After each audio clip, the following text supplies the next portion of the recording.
আমি সচৰাচৰ কোৱা বাক্য কেইটামান কৈছো তেওঁৰ গা বেয়া কিন্তু তেওঁ সভাখনত উপস্থিত আছিল যদিও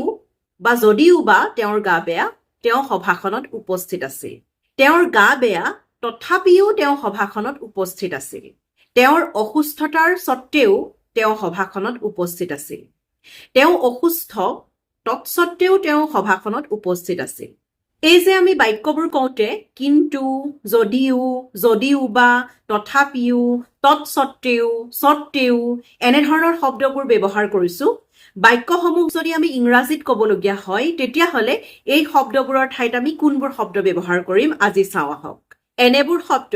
পাৰ্টছ অফ স্পীচৰ কনজাংচনৰ অন্তৰ্গত কনজাংচনে দুটা বা ততোধিক শব্দ আৰু বাক্যক জোৰা লগায় সংযুক্ত কৰে ইংৰাজীত ক'বলৈ গ'লে কানেক্ট কৰে আৰু এই যিসমূহ বাক্য মই ইতিমধ্যে কৈছো আমি অসমীয়াত প্ৰায়ে কৈ থাকো এনেধৰণৰ বাক্য আপোনালোকে যদি মন কৰিছে এই তথাপিও কিন্তু সত্ত্বেও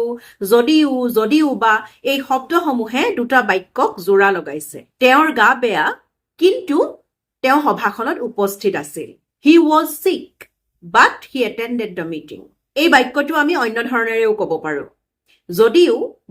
বা তেওঁৰ গা বেয়া আছিল তেওঁ অসুস্থ আছিল তেওঁ সভাখনত উপস্থিত আছিল তাৰ বাবে আমি অন্য দুটা শব্দ ল'ব পাৰো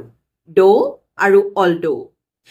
he was sick he attended the meeting although he was sick he attended the meeting he was sick yet he attended the meeting যে তেওঁ অসুস্থ আছিল তথাপিও তেওঁ সভাখনত উপস্থিত আছিল despite his sickness he attended the meeting in spite of his sickness he attended the meeting যে তেওঁৰ অসুস্থতাৰ সত্ত্বেও তেওঁ সভাখনত উপস্থিত আছিল আমি সাধাৰণতে এনেধৰণৰ বাক্য কৈয়ে থাকো মেট্ৰিক পৰীক্ষা বা হায়াৰ ছেকেণ্ডাৰী পৰীক্ষাৰ ইংৰাজীৰ প্ৰশ্নকাকততো এনেধৰণৰ বাক্য দেখা যায় বিভিন্ন প্ৰশ্নত ট্ৰান্সফৰমেশ্যনত আহে কম্বাইন কৰিবলৈ আহে তেনেধৰণৰ প্ৰশ্নত প্ৰায়ে আহে আৰু সাধাৰণতে আমি এনেবোৰ বাক্যত কিন্তু অৰ্থাৎ ইংৰাজীত বাট এই শব্দটোকেই আনো আজি আমি এই বাট শব্দটোৰ বাহিৰেও এনেবোৰ বাক্যত আনিব পৰা অন্য কিছুমান শব্দ শিকিলো গতিকে এই বাট শব্দটোৰ ঠাইত আমি এই অন্য কিছুমান শব্দ কেনেকৈ প্ৰয়োগ কৰিব পাৰো বিশেষকৈ শিক্ষাৰ্থীসকলে বাক্য প্ৰস্তুত কৰি মোলৈ পঠিয়াবা